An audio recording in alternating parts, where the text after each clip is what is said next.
देव, देश आणि धर्मासाठी विश्वात्मके देवे साधक मंडळी.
Bye.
एकादशी निमित्त हा विश्वात्मके देवे मंडळीचा भव्य दिव्य असा हा वैष्णव मेळावा श्री सच्चिदानंद श्रीपाद बाबा यांच्या छत्रछायेखाली आणि हबप रायजादव बाबांच्या मार्गदर्शनाखाली आणि तुम्ही सर्व गुरुजन भक्त आणि माझ्या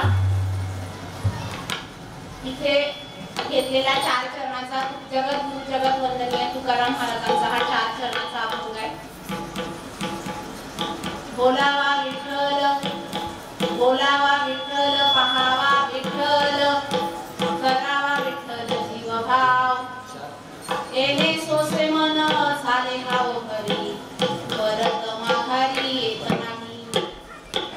बंधनापासून उकलल्या गाठी, बंधनापासून उकलल्या गाठी, देता आली मिठी सावकाश. येणे सोसे मन झाले हाव घरी, परत माघारी येत नाही. तुका म्हणे देह भरिला विठ्ठले, काम क्रोध केले करते. येणे सोसे मन झाले हाव घरी, परत माघारी येत नाही.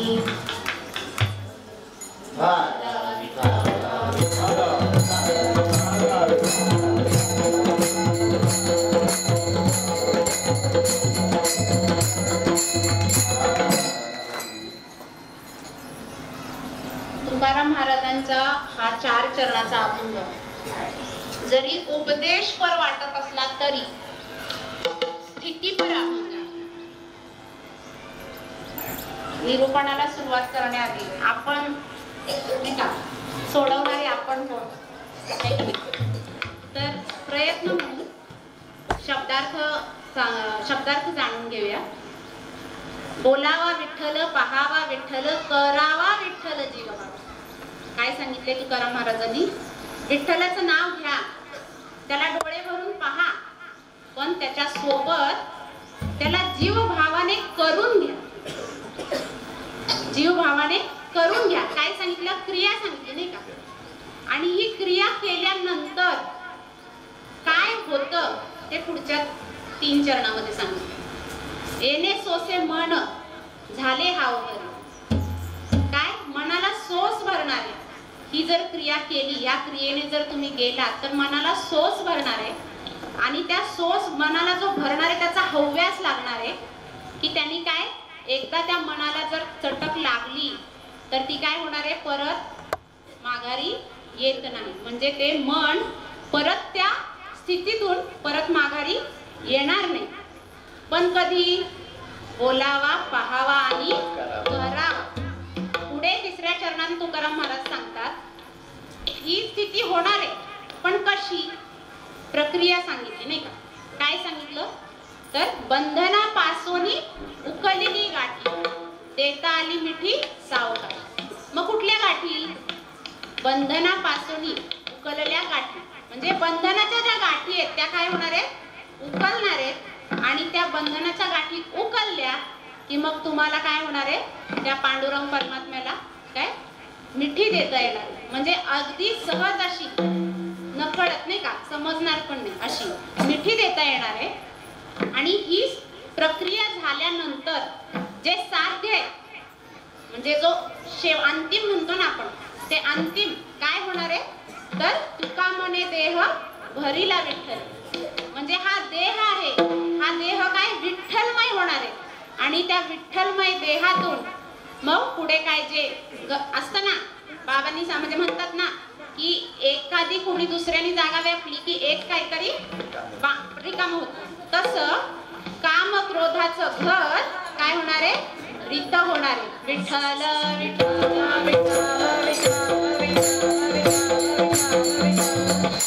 मग आता बघा, हा झाला शब्दार्थ नाही का?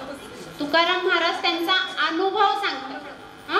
अनुभव कसा सांगतायत? तर जर तुम्ही ह्या रीतीनं गेला तर असं असं होणार आहे. म्हणजे साधना सांगून त्या साध्यापर्यंत पोहोचण्यासाठी लागणारं साधन सांगितलंय. आणि या रीतीने जर तुम्ही गेलात तर काय होणार आहे? तुमचं जे अंतिम ध्येय म्हणतो नाही का, त्या साध्यापर्यंत आपण पोहोचणार आहे. नव्हे तुकाराम महाराजांना असं सांगायचंय, जर तुम्ही ह्या रीतीने गेला, जो माझा अनुभव आहे तोच काय होणार आहे? तुमचा अनुभव होणार आहे. आणि या वारीच्या निमित्ताने तुकाराम महाराज सांगतायत. तर पुढे आता ज्यांच्या कृपेने हा महादिव्य असा वैष्णव मेळावा आहे जो आलाय नाही का, त्या पांडुरंग परमात्म्याला आपण नमन करूया. पांडुरंगा करू प्रथम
कृपा नाही का, पांडुरंग परमात्म्याला नमन केल्यानंतर त्यांच्या कृपा आशीर्वादाने हा सोहळा आचरणाने अनुभवायला आपल्याला मिळतोय अशा संतांचं स्तवन करूया.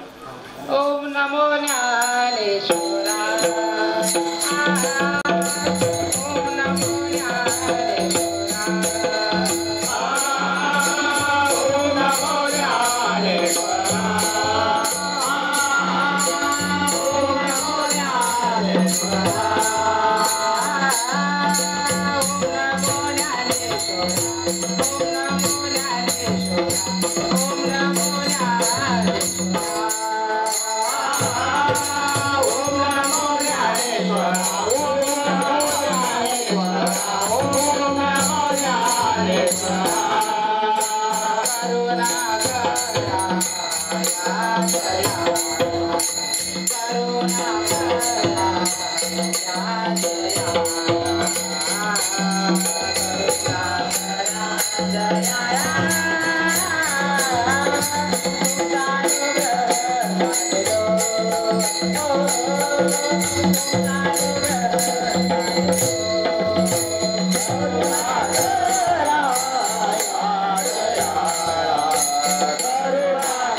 संतांना नमन केल्यानंतर, संतांचं स्तवन झाल्यानंतर आता आपण अभंगाच्या भावार्थाकडे येऊया. बघा, नेहमी भक्त आणि आपण साधकच हितगुज करत असतो नाही का, सद्गुरूंशी, पांडुरंगाशी. आता पांडुरंग आपल्याशी हितगुज करतायत. काय? आषाढी कार्तिकी विसरू नका मज, सांगतसे गुज पांडुरंग, पतित पावन मी तो आहे खरा, तुमचे नि बरा दिसत असे. तुम्ही जाता गावा हुरहुर माझ्या जीवा, भेट केधवा मजला, धावनिया देव गळा घाली मिठी, स्पुंदून स्पुंदून गोष्टी बोलत असे. शेवटचं चरण आहे का. तिन्ही त्रिभुवनी मज नाही कोणी, म्हणे चक्रपाणी नामयास. बघा काय सांगतायत पांडुरंग परमात्मा की या तिन्ही त्रिभुवनात मला संतांशिवाय कोणी नाही. अशा माता बघा आपण लाखो म्हणजे आपण आता करोडो म्हणू, पंढरपूर या क्षेत्रामध्ये सगळे वारकरी येत आहेत नाही का. हे गुज म्हणजे त्या पांडुरंग परमात्म्याला भेटण्यासाठी, त्याचं दर्शन घेण्यासाठी तो उत्सव सोहळा पंढरपूरमध्ये चालू आहे नाही का. आणि ते काय करतायत, त्यांचं दर्शन घेऊन तृप्त होत आहेत. पण ह्या पांडुरंग परमात्म्याला संतांच्या घरीच आनंद आहे नाही का. श्रीहरी नांदतो संता घरी, हे की नाही. पांडुरंग संता घरी म्हणजे संतांच्या घरी त्याला आनंद आहे. आणि म्हणून बघा जिथे संत तिथं पांडुरंग. मग आता इथं काय म्हणजे हे पंढरपूर आहे की नाही. हे पंढरपूर ही संत नगरी. मग आता आपण एक पार्श्वभूमी जाणून घेऊया. आता तुम्हाला असं वाटेल नाही का 2 दिवस झालं तेच तेच तेच, पण बाबा म्हणतात नाही, श्रीपाद बाबा म्हणतात जोपर्यंत विषय चित्तात मुरत नाही तोपर्यंत बाबा काय करतात, सांगतात. तसं आता पार्श्वभूमी काय आहे की बाबा ही जी पंढरपूरची वारी आहे ती वारी म्हणजे बऱ्याच वर्षापासून चालू आहे नाही का. वर्षानुवर्ष शतकानुशतके ही वारी चालू आहे. आणि या वारीचा जे पंढरपूरला येतात आत्ताचं जर चित्र पाहिलं आपण तर कोण हौसे नवसे गौसे, काल सुप्रियाताईंनी सांगितलं सगळ्यांचं काय काय काय काय असतं. आणि आता रिसेंट जर तुम्हाला माहिती असेल तर स्टेटसला ठेवण्यासाठी वारी, रील्स बनवण्यासाठी वारी, ठीक नाही. म्हणजे हे उदाहरण आहे हडपसर ते सासवड, बरोबर. हडपसर ते सासवड म्हणजे अशी सुद्धा आता पद्धत निघाली आहे. नुसती काय चालली आहे, ये-जा चालू आहे नाही का. मग आता ही जी ये-जा चालू आहे ही जी पंढरपूरची वारी आहे ह्याचा मूळ उद्देश काय होता, ठीक नाही. म्हणजे प्रचलित वारी जी पारंपरिक वारी आपण म्हणतो करू नका किंवा त्याचा निषेध करायचा नाही आपल्याला. पण जी वस्तुस्थिती आहे जी आपण ज्यांना वारीचे जनक म्हणतो नाही का, ज्ञानेश्वर माऊलींनी ही वारीचा काय उद्देश होता पूर्वी की लोक कमी असायची नाही का. आणि मग लोक कमी असल्यामुळे महात्मे संत काय करायचे, लोकांना आव्हान करायचे, उद्बोधन करायचे, मार्गदर्शन करायचे. कशासाठी की बाबा तुम्ही या 4 वाऱ्या करा आणि येऊन विषय प्रयोजन समजून घ्या, कर्माचा संबंध समजून घ्या आणि अनुग्रह आणि प्रबोधाची रीत करून घ्या. हा मूळ उद्देश होता नाही का. पण जसं जसं हळूहळू म्हणजे नाही का त्या मूळ उद्देशाला बाजूला सारून काय झालं, म्हणजे चित्र वेगळंच आहे ना. आता बघतोय आपण बाहेर काय चाललंय, पण मूळ उद्देश काय होता की लोकांना विषय समजावा, विषय प्रयोजन समजावं. मी कोण, देव कोण, माझा आणि देवाचा संबंध काय नाही का. एट आणि भेट म्हणजे एट मध्ये काय करायचे तर लोकांना विषय समजून सांगायचे, विषय प्रयोजन समजून सांगायचं आणि अनुग्रह द्यायचा. ही पहिली एट असायची म्हणजे पहिली वारी. आणि मग पुढे त्या 4 म्हणजे टप्प्याटप्प्याने जसं आपल्याला सांगितलंय अनुग्रह प्रबोध असं सांगत होत. पण हे वारकरी आता काय झालंय, चित्र बदललं. आणि चित्र बदलून आता काय झालंय, जे मूळ जी संतांना अपेक्षित वारी आहे की नाही, जी संतांना अपेक्षित वारी आहे ती काय केली, तो विषयच बाजूला ठेवला. मग इथे अधिकारी, उपाध्या, कीर्तनकार, प्रवचनकार नाही का हे लावून घेतलं आणि मूळ उद्देश बाजूला. मूळ उद्देश काय, मग संतांना अपेक्षित वारी कोणती आहे. जर माऊलींचं वाङ्मय पाहिलं तर त्याच्यामध्ये प्रचलित वारीचा कुठे उद्देश आहे, उल्लेख आहे का. आता माझ्यापेक्षा वरिष्ठ मंडळी कुठली तरी ओवी सापडते का त्याच्यामध्ये प्रचलित आणि पारंपरिक वारीचा उल्लेख आहे. उल्लेख काय, सरो काम क्रोधाची वारी, सरो अहंकाराची वारी. मग आता जर आपण चित्र पाहिलं, माझी दिंडी मोठी का तुझी दिंडी मोठी, माझा दिंडीचा पहिला मान की तुझ्या दिंडीचा पहिला, त्याच्यात नुसती काय चालले धराधरी, नाही का? मग आहे का विनियोग, आहे का इथं रीतीचा विनियोग आहे का? अहंकार आहे, क्रोध आहे. मग संतांना अपेक्षित काय आहे की सरो काम क्रोधाची वारी, सरो अहंकाराची वारी. आणि अजून जर उल्लेख पाहिला तर दत्तात्रयांची आपण आरती म्हणतो, नाही का? वारी वारी जन्म मरणाची वारी, हारी पडलो आता संकट निवारी. कुठली वारी सांगितली आहे? जन्म मरणाची, नाही का?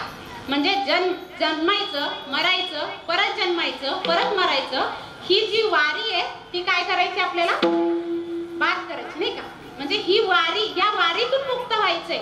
पण आपलं काय चाललंय है की नाही, बाहेरचं चित्र. मग याच्यात संतांना अपेक्षित वारी न करता, वारी करायची पण ती कशी करायची? जाणून वारी करायची, नाही का? जाणत्याला जाणून. बाबा काय सांगतात, महात्मे काय सांगतात की जाणून करा. मग विठ्ठल विठ्ठल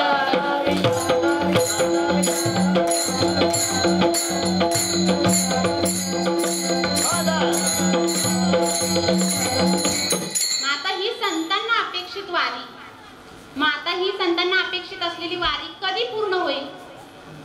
त्या रीतीने गेलो तर ना, त्या रीतीने गेलो तर. मग आता संतांना जी अपेक्षित वारी आहे बघा, जर एखादा दृष्टांत घेतला आपण, जर उदाहरण घेतलं, सासू सुनांचं भांडण आहे, नाही का?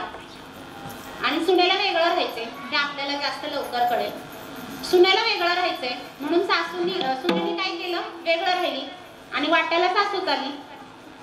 म्हणजे प्रपंच नको म्हणून परमार्थ करायचा आणि परमार्थाच्या नावाखाली प्रपंच करायचा. म्हणून ज्ञानेश्वर माऊलींची ओवी नाही का, आस्थेच्या महापुरी रिक्ता ती कोट्यावरी, परिप्राप्तीच्या पहिला तिरी पहिला, ठीक ना? एखादाच, नाही का? मग आता असा एखादा का बरं म्हटलंय माऊली? म्हणजे ही जी वारी आहे त्याचा नुसता शब्द घेऊन, नाही का, अर्थ लोपले पुराणे नाश केला शब्द ज्ञान. म्हणजे नुसता वारी हा शब्द घेऊन काय चालले, ये जा चालू आहे. तर ही वारी जर निवारायची असेल, ही वारी जर बाद करायची असेल, जन्म मरणाची वारी जर बाद करायची असेल तर काय करायचंय? तर ते ज्ञान पैगा बरवे जरी मनी अथी आणावे, तरी संताया भजावे सर्वस्वेशी. काय सांगितलंय? संतांना भजा, नाही का? म्हणजे संतांना भजा म्हणजे काय? संतांना अनन्य शरण गेल्यानंतर तुम्हाला ती संत क्रिया करायची, नाही का? संत क्रिया करतात ना, संत क्रिया करून द्यावी. मग आता ही क्रिया करतात. आता लाखोनी जी लोक येतात त्यांचा उद्देश कदाचित, नाही का, हा संत क्रिया आत्मसात करण्यासाठी, संत क्रिया करून घेण्यासाठी असावा. पण किती लोक करतात काय माहिती. म्हणून एकनाथ महाराज काय म्हणतात, बाभुळावरी मुंगळ्या घाली एरझाऱ्या झाऱ्या तैशा यांच्या वाऱ्या पंढरीच्या. मग आता आपल्याला संत दीप करण्यासाठी संत कसे पाहिजेत, कसे पाहिजे, म्हणजे असे रीतीने जाणारे आणि तसाच्या तसा जो ज्ञानेश्वर माऊलींना अनुभव आला, जो तुकाराम महाराजांना अनुभव आला, जशाचा तसा अनुभव आणून देणारे कसे विरळ, नाही का? मग अशा गुरूंना काय पाहिजे, आपला असा संप्रदाय पाहिजे, नाही का? म्हणजे गुरु परंपरा जी चालत आली आहे ज्ञानेश्वर माऊलींच्या पासून, तसा संप्रदाय पाहिजे, तसे संत पाहिजे. कसा? गुरु हा संत कुळीचा राजा, गुरु हा प्राण विसावा माझा, गुरुविन नाही तुझ्या पाहता देव नाही तुझ्या, देव नाही तुझ्या पाहता त्रैलोक. बघ, मग आता अशा संतांना अनन्य शरण गेल्यानंतर काय होतं, ती क्रिया करतात, नाही का? काय सांगितलं 8 मध्ये काय करतात, अनुग्रहाची क्रिया करतात. आणि मग ते सांगतात, नाही का, आपल्याला की काय गुरु परंपरा बालिका. म्हणजे आता इथं श्रीपाद बाबांनी जे आपल्याला नाम दिलं ते नाम कुठून आलं, म्हणजे जे नाम आपल्याला श्रीपाद बाबांनी दिले तेच नाम वसिष्ठ ऋषींनी कुणाला दिलं, राम केला ब्रह्मज्ञानी, राम केला ब्रह्मज्ञानी, राम केला ब्रह्मज्ञानी, राम केला ब्रह्मज्ञानी. वशिष्ठ मुनी तारक, वशिष्ठ मुनी तारक, वशिष्ठ मुनी तारक.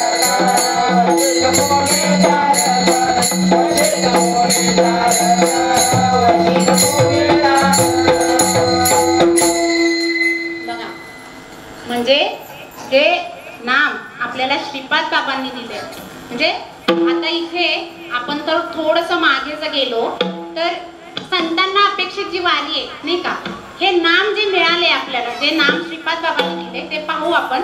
तर हे नाम तर तुकाराम महाराजांचं प्रमाण आहे नाही का, कुठली अपेक्षित वारी आहे आणि कुणाला, म्हणजे ज्यांना अपेक्षित वारीला जर आपल्याला हे पूर्णतः हे करायचं असेल, अपेक्षित वारी त्यांची जर जाणायची असेल तर काय, पंढरीची वारी आहे माझ्या घरी आणि कन लगे तीर्थ. म्हणजे आता कुठे आहे वारी, पंढरीची वारी आहे माझ्या घरी.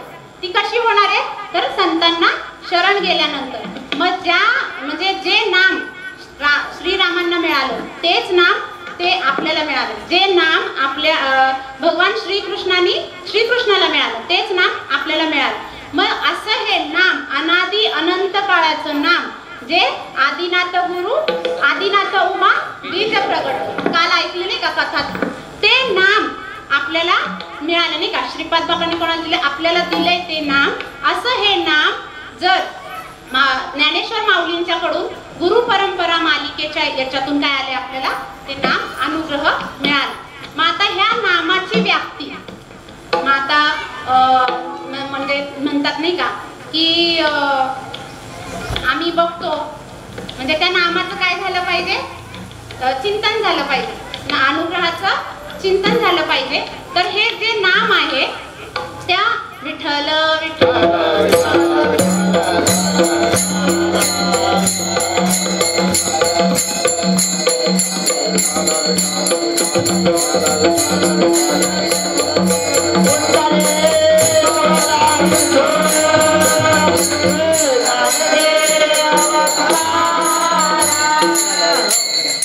आता ते नाम मिळाल्यानंतर आपल्याला म्हणजे सांगतो नाही का, हे अनुग्रहाची रीत आहे. आता हे तू घे आणि काय कर, चिंतन कर. मग आता इथे तुम्ही म्हणाल, म्हणजे लोक म्हणतात नाही का, कशाला पाहिजे, आम्ही करतो की विठ्ठल विठ्ठल म्हणतो की घरात देवपूजा करतो की नाही का, 2 तास देवाऱ्याच्या समोर उठत नाही आम्ही, पूजा केल्याशिवाय आम्ही पाणी पित नाही का.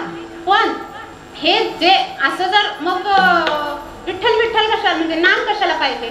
मग इथं प्रमाणे नाही का, एक गाव आम्ही विठोबाचे नाव, इथं नाव म्हटलंय का नाही का, नाव म्हटलंय ते नाम जे अनादी अनंत आहे ते नाम. मग इथं असं म्हटलं असतं नाही का, तुकाराम महाराज म्हणजे एक गाव आम्ही विठोबाचे नाव नाही म्हटलं. काही लोक काय म्हणतात की आमच्या आवडीच्या देवाची आम्ही पूजा करतो नाही का, आम्ही नामस्मरण करतो. कोण म्हणतो नाही का हरी हरी म्हणतो. म्हणजे जर आपण विचार केला तर तुकाराम महाराजांचं काय विठ्ठल विठ्ठल, ज्ञानेश्वर माऊलींचं काय हरी हरी नाही का. जर मारुती गायचं बघितलं तर जय जय श्री श्री आणि पुढे जर आपण ओम नमः शिवाय, कोणाचं आहे ओम नमः शिवाय. पण प्रकृती गुणानुसार जरी आवडीचा मंत्र असला तरी अनुग्रहाचं जे नाम आहे ते कसं आहे, एकच आहे, जे अनादी आनंद नाही. हे असं एक नाम आपल्याला, मात्र हे असं एक नाम कसं आहे, हरीचं नाम एकच आहे नाही का, त्याच्यात द्वैत आहे का नाहीये, एक नाम हरी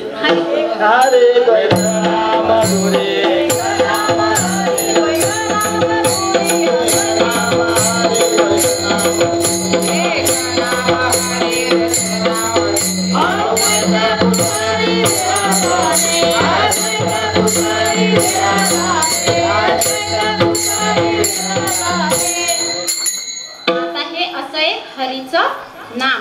ह्या हरीचं नाम कसं आहे, एकच आहे, त्यात द्वैत आहे का, दुसरं काय आपण हे करू शकतो का, ऍड करू शकतो का, नाही. तसं हे हरीचं नाम हे काय आहे तर साधन आहे नाही का. मग आपल्याला काय म्हणून दिले, साधन म्हणून दिले. मग आता आपण एक उदाहरण जर घेतलं, आता आपण एवढ्या सगळ्या वाऱ्या इथं आलो नाही का आवे गावात, कोण बसने आले, कोण 4 व्हीलरने आले, कोण इथं जवळ राहत असतील तर चालत आले असतील, कोण 2 व्हीलरवर आले. कसं आलं, इथे पोहोचला नाही का, काय ते साधन. तुम्हाला साध्य काय करायचं होतं की इथे यायचं होतं, इथला आनंद घ्यायचा होता नाही का. तसं हे नाम जे आहे हे काय आहे, साधं सरळ सोपा म्हणजे नाही का लिहिते नाही का. मग नाम संकीर्तन साधन पै सोपे जळतील पापे जन्मांतरी. म्हणजे हे नाम हे साधं सरळ सोपं हे नाम आहे ते आपल्याला काय करायचंय साधन करायचं म्हणजे साधन म्हणून दिलं नाही का.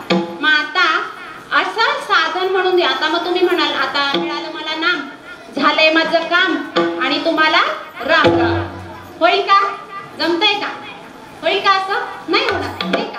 त्यासाठी काय ऐक ना जसं आपल्याला लहान मुलगा आपल्याला जर आपल्या घरात लहान मुलं असेल तर त्याला टप्प्याटप्प्याने आपल्याला मोठं करायला लागतं नाही का डायरेक्ट मोठं होतंय नाही का. आधी त्याला चिमूचा घास काऊचा घास असं म्हणायला लागते नाही का. परत ते हळूहळू शिकून मोठं होतंय. आता इथं त्या नामाचं काय केलंय तर महात्मे काय करतात आपल्याला साधन चतुष्टय करून देतात नाही का. मग आता जर आपण साधन चतुष्टय जर बघितलं जर कालच कोणाच्या तरी प्रवचनात त्याच्यात उल्लेख आला होता की कथा माधवाची नाही का. माधवाच्या कथेमध्ये जर तुम्ही वाचलं असेल तर त्याच्यामध्ये कसं आहे आधी साधन चतुष्टय करून घेतला आणि शेवटच्या श्वासाला काय मिळालं त्यांना हे नाम मिळालं. पण आपले महात्मे कृपाळू दयाळू नाही का की नाही एवढं सगळं म्हणजे इंद्रिय निग्रह मनोनिग्रह असं काय काय टप्पे म्हणजे शम दम रती म्हणजे काय साधन चतुष्टयामध्ये विवेक वैराग्य शम दम रती उपरती आणि तितिक्षा आणि समाधान आणि सत्य मोक्ष. मग महात्मे काय करतात आपल्याला डायरेक्ट सत्संगामध्ये काय करतात स्थिर करतात नाही का. म्हणजे ही सगळी जेवढी मोठी जी शिडी आहे ती काय करतात डायरेक्ट. मग आता इथं जर आपल्याला सत्संगामध्ये आपण जर हजेरी लावली नाही कसं होईल हे की नाही. म्हणजे एवढे सगळे टप्पे पार करून आपल्याला काय करतात तर महात्मे आपल्याला सत्संग आणि मुमुक्ष म्हणजे मुमुक्ष नंतर ते पुढची स्टेप आहे पण सत्संगामध्ये स्थिर करतात. आणि मग असं साधन चतुष्टय केल्यानंतर ह्या सगळ्या रीतीने गेल्यानंतर जो तुकाराम महाराजांचा अनुभव आहे त्यांच्या आयुष्यातील आपण एक प्रसंग बघूया. आणि त्या तुकाराम महाराजांच्या आयुष्यामध्ये जर तुम्ही जुना चित्रपट पाहिला असेल तुकाराम महाराजांचा तर तुम्हाला एक त्यांचा एक प्रसंग आहे की ते एकदा नाही का असं शेतामध्ये जातात आणि त्यांनी नाही का ते एक राखणदार म्हणून नाही का शेताची राखण करण्यासाठी म्हणून जातात आणि तिथे काय करतात विठ्ठल विठ्ठल विठ्ठल असं नामस्मरण करत राहतात आणि ते राखण करतात. पहिल्या दिवशी ठीक आहे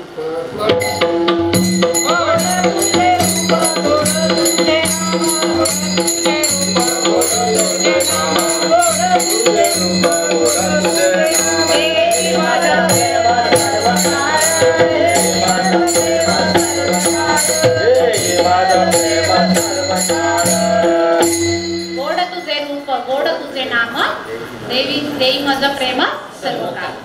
असं हे भजन असं हे सुंदर असं भजन म्हणत म्हणत काय करत होते तुकाराम महाराज राखण करत होते. आणि त्या भजनामध्ये ते एवढे तल्लीन झाले की ते विसरून गेले म्हणजे नाही का पूर्ण भान हरपून ते भजन करत होते. आणि इकडे तोपर्यंत काय झालं चिमण्यांनी सगळं धान्य खाऊन टाकलं सगळं म्हणजे नासाडी केली नाही का. आणि गाडी जे लोक अमात्य होते त्यांनी पण काय केलं शेतामध्ये जनावरं सोडून दिली आणि त्या सगळ्या शेताची काय झाली नासाडी झाली. आणि जेव्हा तो जो मालक होता तो आला आणि महाराजांना हे केलं नाही का अरे काय करताय तुम्ही इकडे मी राखण ठेवायला तुम्हाला राखण करायसाठी तुम्ही आलात आणि हे काय चाललंय. तेव्हा ते हे झाले आणि मग त्यांच्या लक्षात आलं अरे काय झालं नाही का. तर त्यांनी त्याचा म्हणजे ते जो मालक होता त्यांनी काय केलं रागाने क्रोधाने त्यांचं सगळं घर नावावर करून घेतलं. आणि तरी तेवढं ते हे म्हणजे बघा किती वैराग्य म्हणायचं महाराजांचं की त्यांनी ते घर दिलं. बाबा माझी चूक झाली ते घर त्यांनी दिलं. आणि पुढे काय झालं जेव्हा ती काय असते ना शेताची मळणी आणि काय झालं ते राशीच्या राशी पडायला लागल्या नाही का. किती धान्याच्या राशी 20 पोती असं धान्य त्यांना झालं. आणि जो मालक होता त्याला पश्चाताप झाला की मी त्यांचं घर नावावर करून घेतलं आणि त्यांना नको ते बोललो. मग त्या पश्चातापातून त्यांनी काय केलं त्याला जेवढं पाहिजे तेवढंच धान्य ठेवलं आणि बाकीचं बैलगाडीत भरून त्यांच्या घरी नेऊन दिलं. आता तुकाराम आपल्यासारख्याने काय केलं असतं? राहू दे नाही का? आपल्या बायकांना तर राहू दे बाबा, पुढच्या वर्षी पाऊस नाही पडला तर काय करायचं? तुकाराम महाराजांनी काय केलं? हे माझ्याकडे ठेवू नका म्हणते. का? हे माझं नाही, हे ज्याचं आहे त्याला तुम्ही द्या. ते मालक म्हटले नाही, महाराज हे तुमचं आहे, हे तुम्हीच ठरवा काय करायचं. मग आता ह्या सिच्युएशनला जर आपण बघा नाही का काय करत असतो, काय करू बोले नाही का, मी काय करू, नाही तर मग पाहत बसलो असतो. बापरे, नुसतं बोलायचं नाही तर नुसतं पाहत बसलं. पण तुकाराम महाराजांनी काय केलं? त्या धान्याच्या राशी ज्यांना गरज आहे त्यांना त्याच्यात अभंग नाही का, शुधेलिया अन्न न द्यावे पात्र न द्यावे विचारून, धर्म आहे वर्मा अंगी कळले पाहिजे प्रसंगी. म्हणजे काय? ज्यांना गरज होती त्यांना तुकाराम महाराजांनी ते वाटून टाकलं. म्हणजे ते एवढं म्हणजे त्यावेळी गावात दुष्काळ होता. प्रसंगानुरूप त्यांनी काय केलं? गावात दुष्काळ आहे, लोकांना जेवायला अन्न मिळत नाही आणि माझ्या घरी एवढ्या मी राशी ठेवून काय करू नाही का. त्यांनी काय केलं? त्या राशी सगळ्या वाटल्या आणि तेवढंच नाही तर काय केलं? शेवटी एक म्हणजे नाही का साधू आले दारात, तर त्या आवली मातेने जे दळलेलं पीठ होतं की नाही ते सुद्धा गोळा करून त्यांनी त्या साधूंना दिलं. बघा आपण काय केलं असतं? हा नको बाई माझी लेकरं उपाशी राहतात. मग इथं धर्म आहे वर्मा अंगी कळले पाहिजे प्रसंगी. मग महाराजांनी हे नुसतं बोलले का? नुसतं पाहिलं का? जाणलं नाही का? धर्माचा काय म्हणजे त्या वेळेला काय केलं नाही का? करून दाखवलं. मग आता जर आपण तुकाराम, हे झालं तुकाराम महाराजांच्या आयुष्यात. आता जर आपल्याकडे श्रीपाद बाबांनी काय केलं?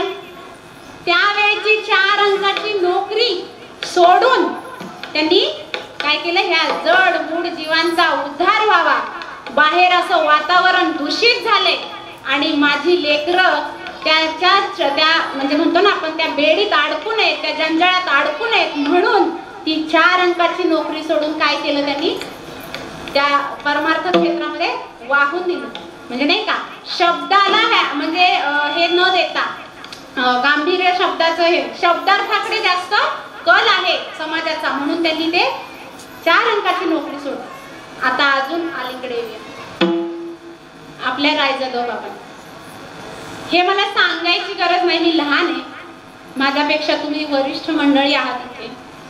म्हणजे म्हणतो ना की धर्म आहे वर्मा अंगी कळले पाहिजे प्रसंगी.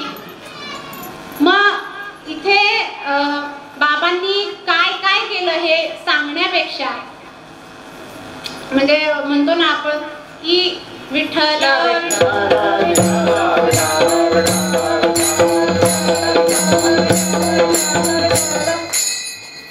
म्हणजे रायजादो बाबांनी आपल्याला संत वाङ्मय म्हणजे कुठलीही गोष्ट करताना तुम्हाला आपल्याला म्हटले का जा रे जा तिथं झाड लावून ये म्हटले का?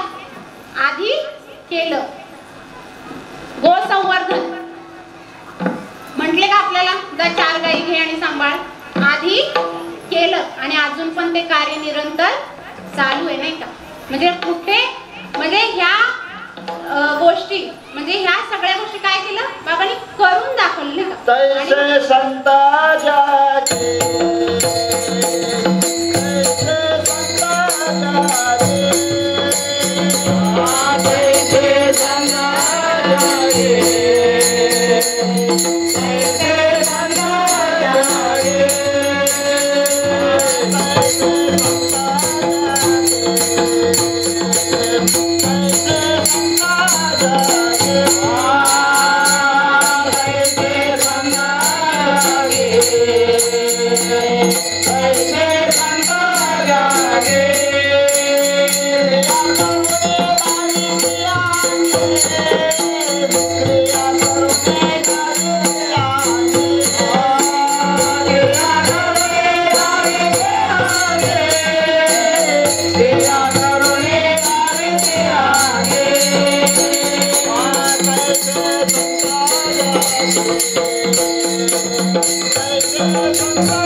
सद्यस्थिती जर पाहिली नाही का, देव देश धर्माचं नाही का, बाबांनी महात्म्यांनी काय केलं, क्रिया करून दाखवली आणि मग आपल्याला सांगितलं नाही का. म्हणजे हे जर सद्यस्थिती जर आपली पाहिली तर देशाचं जर आपलं राजकारण जर पाहिलं म्हणजे ही म्हणजे धर्म आहे वर्मांगी कळले पाहिजे प्रसंगी, प्रसंगाला जाणून काय काय केलं पाहिजे हे काय केलं महात्म्यांनी क्रिया करून दाखवली आणि आपल्याकडून करून घेतली. आणि जर याच्यात आपण दांडी मारली तर म्हणजे संत क्रिया करून दाखवतात आणि आपण जर त्या हिरिरीने समजा आता विचार जर केला तर अनुग्रहाचं जर चिंतन नाही झालं तर चुकली या वर्म पुन्हा फेरा पडे, म्हणजे पुन्हा आहेत जन्म मरण. आणि व्यापक अर्थाने जर विचार केला तर देव देश धर्माचं नाही का, छत्रपती शिवाजी महाराजांनी देह गुजवला नाही का, हे हिंदवी स्वराज्य व्हावं ही श्रींची इच्छा यांनी त्यांनी कार्य केलं. आणि जर आपण आता नाही का मी हिंदू आहे नुसतं म्हणत बसलो तर करतील दुसरे, नुसतं बघत बसलो तर हे की ना. म्हणून काय करायचंय, म्हणून तुकाराम महाराज म्हणतात की पहिल्या चरणात म्हणतात बोलावा विठ्ठल पावा विठ्ठल, बोलावा विठ्ठल पावा विठ्ठल,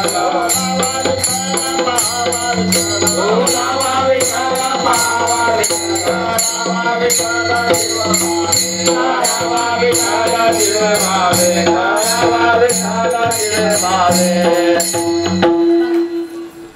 बोलावा विठ्ठल पहावा विठ्ठल करावा विठ्ठल जीव, म्हणजे करून घ्यायचं नाही का, नुसतं बोलायचं नाही, नुसतं पाहायचं नाहीये तर करायचंय.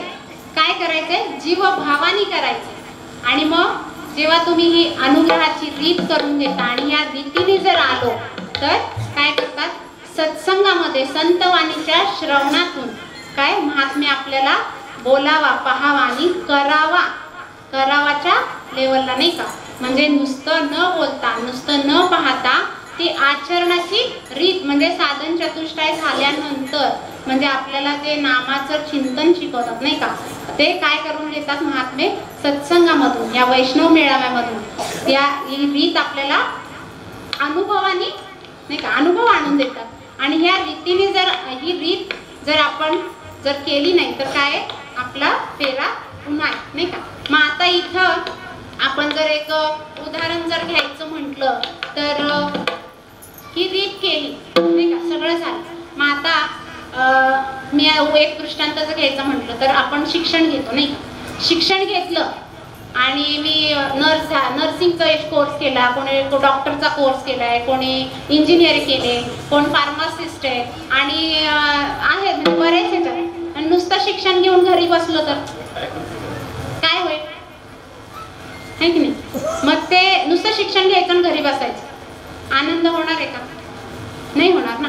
म्हणजे त्या शिक्षणाचा विनियोग कधी होणार आहे, जेव्हा त्या त्या क्षेत्रामध्ये आपण बाहेर जाऊ काम करू नाही का. आणि ते काम केल्यानंतर काय मिळणार आहे, आनंद ना. म्हणजे मी नर्स आहे आणि मी जेव्हा पेशंटला केअर देते तेव्हा आनंद होतो. एखादं कोण फार्मासिस्ट आहे हे म्हणजे आनंद मिळणार. मग असं जर नाम घेतल्यानंतर म्हणजे अनुग्रहाची रीत केल्यानंतर जर आचरणाच्या रीतीला म्हणजे त्या नामाचं साधनेमध्ये नाम साधना नाही का, त्या नाम साधनेमध्ये तर जर आपण कमी पडलो तर काय होतं, म्हणजे महात्मे काय करतात ही नाम साधना करून घेतात आणि मग तुम्हाला आपल्याला जर अनुभव असेल ब्रह्ममुहूर्तावरती नाही का, काय ब्रह्ममुहूर्तावरती जी श्वासाची रीत नाही का, इथे 2 श्वास दे म्हणजे इथे 2 श्वास दे, ही जी श्वासाची रीत आहे ह्यानी काय होतं आपले षडचक्र भेदन होत नाही का. म्हणजे मूळाधार, स्वादिष्ठान, मणिपूर, अनाहत, विशुद्ध आणि आज्ञाचक्र आणि सहस्त्र, म्हणजे ही जी चक्र आहेत ही काय होतात उद्दीपित होतात नाही का. म्हणजे ह्या आपल्या जर ही श्वासाची जर साधना केली आपण तर ह्या श्वासाच्या साधनेतून आपल्याला म्हणजे मूळाधार चक्रापासून ब्रह्मरंध्रापर्यंत आपण जो श्वास घेतो तो श्वास एवढ्या उद्वगतीने एवढ्या जोरात चालतो की तो सरळ जाऊन काय ब्रह्मरंध्राला धडक देतो आणि तिथे काय होतं अपानवायू प्रसरण पावतो आणि जे आपल्या डोक्याच्या खाली आणि टाळूच्या वरती जी पिट्युटरी ग्लँड आहे नाही का त्याला आध्यात्मिक भाषेत अमृतकुंड म्हणतात ते काय होतं प्रसरण पावतं आणि तिथून काय होतं चैतन्य निर्माण होतं ते जे रस तयार होतो तो रस काय होतो पूर्ण 72,000 नाड्यांमधून पूर्ण शरीरामध्ये पसरतो आणि जी चैतन्य निर्माण होतं जे आनंद होतो तो आपल्याला म्हणजे नाही का बाबा सकाळच्या ब्रह्ममुहूर्तावरती अनुभव आणून देतात तो आनंद नाही का तो आनंद काय का बरं निस्तेज झाल्या होत्या गाठी निस्तेज होतात त्या जर आपण विचार केला तर मी माझं नाही का ह्या प्रापंचिक याच्यामुळे त्या निस्तेज होतात पण ह्या ज्या साधनेने आपल्या त्या काय होतात उद्दीपित होतात आणि आपल्याला अष्टसात्विक भावाचा अनुभव येतो नाही का मग शरीर थरारणं नाही का गदगदनं रडू येणं कंठी प्रेम लटे नयनी निरालोटे कंठी प्रेम लटे नयनी निरालोटे कंठी प्रेम लटे नयनी निरालोटे कंठी प्रेम लटे नयनी निरालोटे उदय प्रगटे राम रूप उदय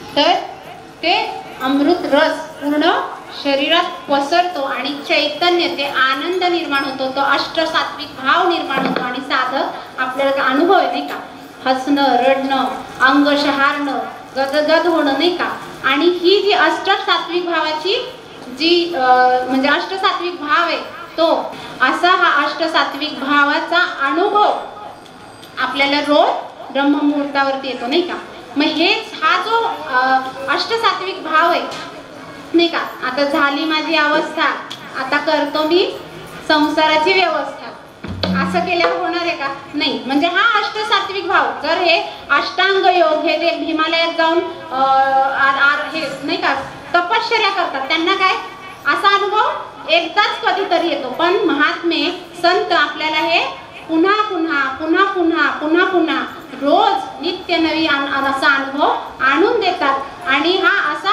अनुभव काय होतं मग या अनुभवातून या अष्टसात्विक भावाच्या भरते जेव्हा जसं जसं येत राहील हा अनुभव येत राहील सत्संगातून महात्मा वैष्णव मेळाव्यातून तेव्हा काय होतं आपल्या जे म्हणजे विरक्त नाही का भक्तीतून विरक्ती निर्माण होते आणि विरक्तीतून काय सुख दुःख भयाच्या पलीकडे उन्मनीची अवस्था म्हणतो नाही का चित्तन चित्ताला लावी मनाच्या मनाला नाही का म्हणजे हे चित्तापर्यंत जेव्हा मूर्त तेव्हा काय होतं ती उन्मनी सुखात नाही का पांडुरंग भेट देईल उन्मनीच्या सुखात पांडुरंग भेट देईल असा हा अशी आपल्याला नाही का पुन्हा पुन्हा ती भेट ती आपल्याला मिळते आणि जेव्हा तुम्ही ही पुन्हा पुन्हा पुन्हा पुन्हा जेव्हा आपल्याला ही अष्टसात्विक भावाचं ओढ लागते नाही का ओढ लागते आणि परत काय वाटतं होऊच नाही का बंदच होऊ नये आपल्याला असं वाटतं येऊच नाही मागत आणि एकदा का ही मनाला चटक लागली की मन काय म्हणतं मै म्हणून नाही का माझ्या मना एने सोचे मना झाले हाव परी येणे मन झाले हाव परी येणे मन झाले हाव परी येणे मन झाले हाव परी येणे मन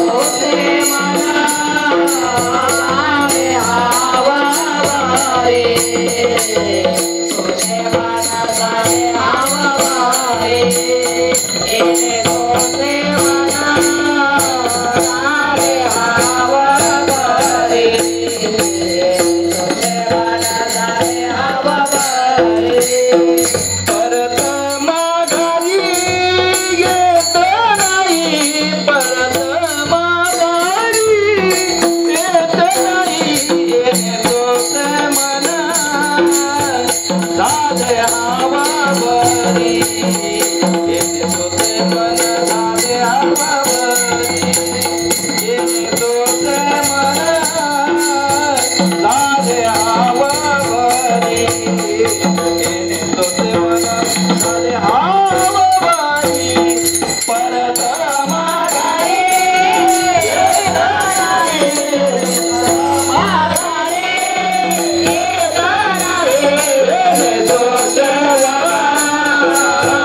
येणे सोसे म्हण झाले हाव घरी परत माघारी येत नाही.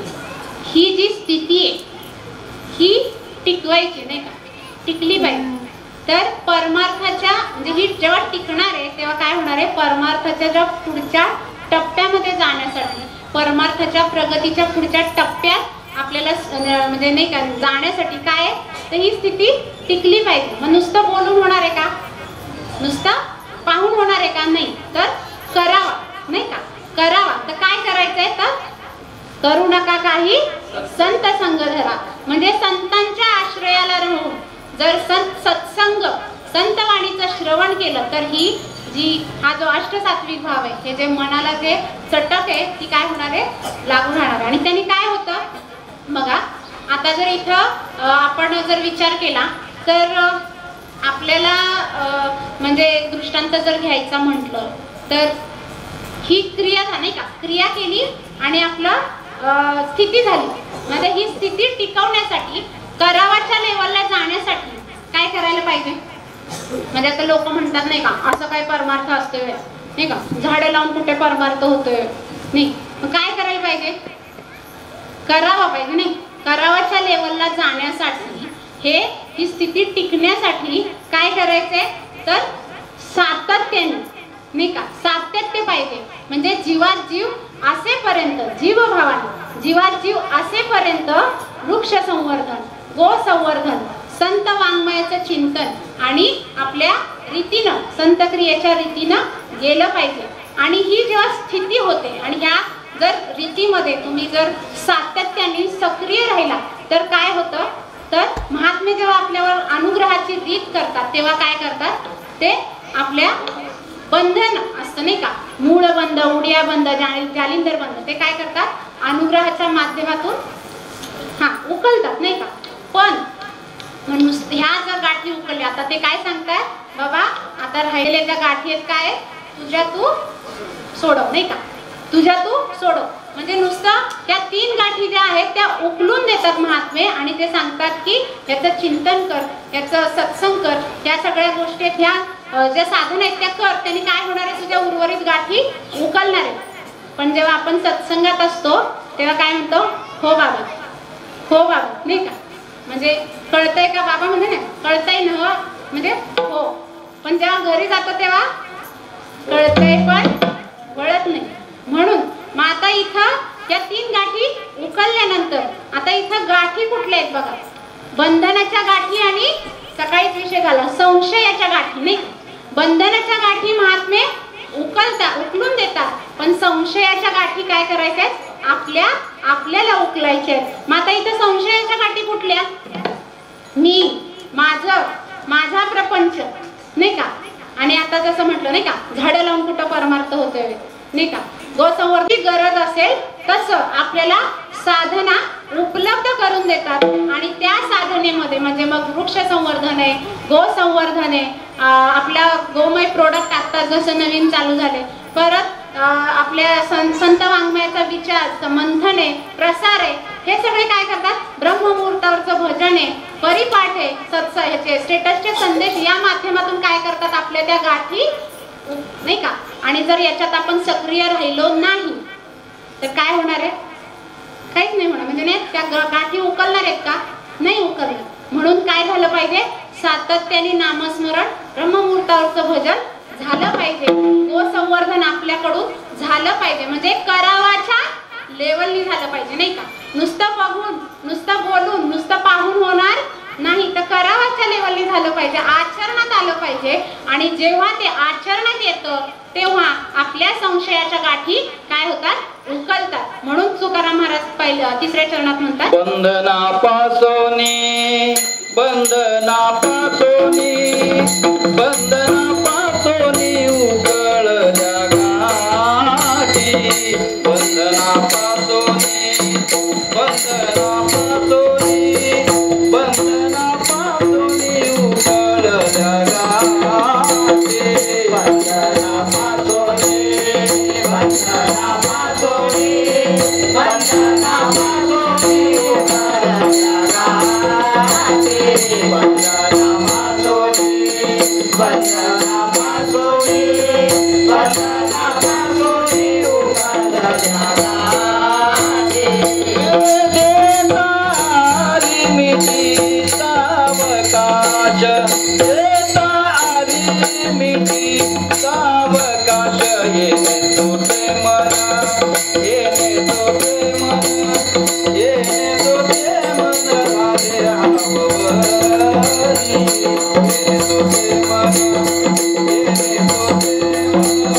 बंधनापासून उकळल्या गाठी. ह्या जेव्हा बंधनाच्या गाठी, संशयाच्या गाठी उकलतात, काय होतं? तर या बंधनाच्या संशयाच्या गाठी उकलल्यानंतर आपल्याला काय होणार आहे? पुढे सांगितलं नाही का, देता आली मिठी सावकाश. आता जर इथं उदाहरण घ्यायचं झालं तर मुलगी जेव्हा माहेरी जाते नाही का, आणि मग आईला बघितल्यानंतर, आईला मिठी मारल्यानंतर, आईला आलिंगन दिल्यानंतर काय कसं असतं ते नाही का, तिथं काही गाठी नसतात नाही का, तो भाव वेगळा असतो. आणि ते जर सासूला मिठी मारायची म्हटलं, हे की नाही, सासूला मिठी मारायची म्हटलं, सासूला आलिंगन द्यायचं म्हटलं, गाठी येत नाही का, गाठी येत, मग ती मिठी देता येते का? नाही. म्हणजे बंधनापासून उकलल्या गाठी, देता आली मिठी सावकाश नाही का. संध्याच्या सुटल्या गाठी,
आता संदेहाच्या गाठी सुटल्यानंतर, म्हणजे ह्या सगळ्या ज्या गाठी आहेत त्या सुटल्यानंतर तुम्हाला काय देता आली मिठी सावकाश. म्हणजे ह्या गाठी बघा, म्हणजे बंधनाच्या गाठी तोडतात नाही का, उकलतात, महात्मेच उकलतात. संशयाच्या गाठी पण महात्मेच उकलतात. पण त्याच्यासाठी नुसतं बोलून होणार आहे का? नुसतं पाहून होणार आहे का? तर करावं, नाही का? करावा विठ्ठल. म्हणजे आता इथं जे महात्म्यांनी जी रीत केली, मग ब्रह्ममुहूर्तावर तर भजन, सद्गुरु भजन, आत्मचिंतन, त्याच्यानंतर परिपाठ आहे, परिपाठानंतर स्टेटसचे संदेश आहेत, स्टेटसचे संदेशानंतर दिवसभरामध्ये नाही का वृक्ष संवर्धन, गो संवर्धन आणि गोमातेचं संवर्धन फक्त गाई गोमातेला सांभाळल्यानंतरच होतंय का? मुंबई पुण्याच्या लोकांची अडचण जाणून नाही का महात्म्यांनी काय केलं, गोमय प्रोडक्ट जे बनवले त्याचं जर तुम्ही जर तो भाव जर बघितला, ते जर प्रोडक्ट वापरताना आपण जर घरी वापरलं तर काय होतं, त्या गोमातेचा आपल्याला सहवास लागतो नाही का? ते सुद्धा काय आहे, संवर्धन आहे. तर असं जेव्हा ही जी रीत आहे नाही का, हे जे आपल्याला साधन उपलब्ध करून दिले, याच्यात जर आपण सक्रिय राहिलो नाही, याच्यात जर आपण सातत्य ठेवलं नाही तर काय होणार आहे, पुन्हा म्हणजे इथेही पुन्हा आपण म्हणता येते चुकली या वर्म पुन्हा फेरा. मग आता इथे हे झालं, बंधनाच्या गाठी उकलल्या, संशयाच्या गाठी उकलल्या, पण आपल्याला दुसऱ्या गाठी बांधायच्या. बघा महात्म्यांनी अमृतानुभव मध्ये विषय आलाय हा की बंधनाच्या आणि संशयाच्या गाठी उकलायच्या, पण ऐसा लाभ बांधा गाठी नाही का, होय संसाराची तुटी.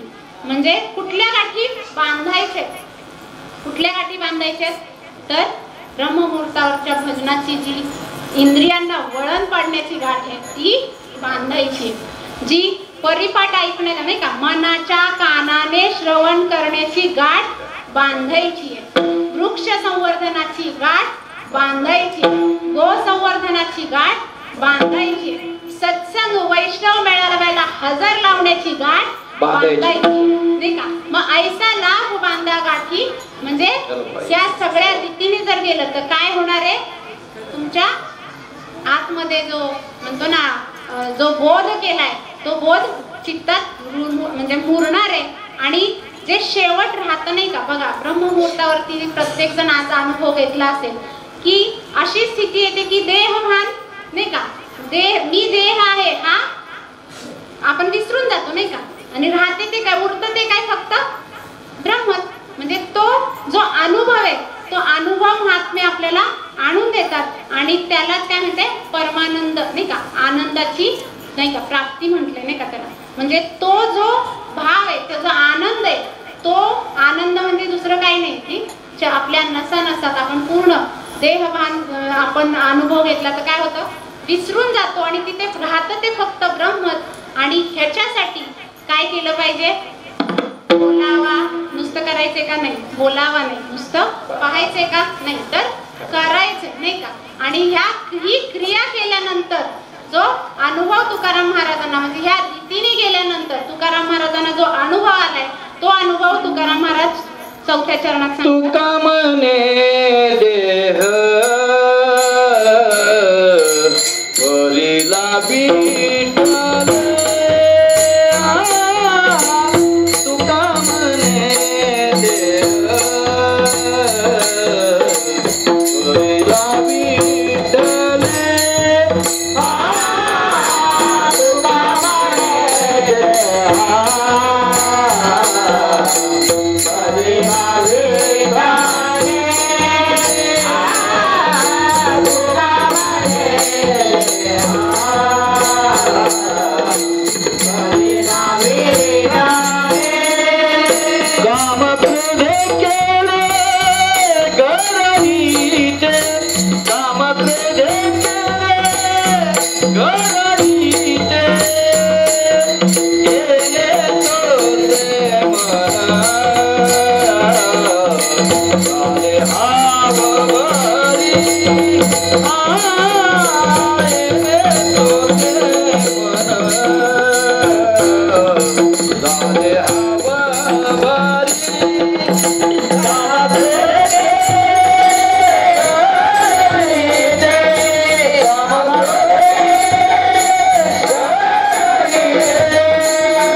काम काम क्रोध केले घर रीते. मग जेव्हा ह्या ऐसाच्या गाठी बांधणार नाही का, ऐसाला बांधा गाठी, तेव्हा विठ्ठल परिपूर्ण धरणार नाही का, विठ्ठलमय होणार.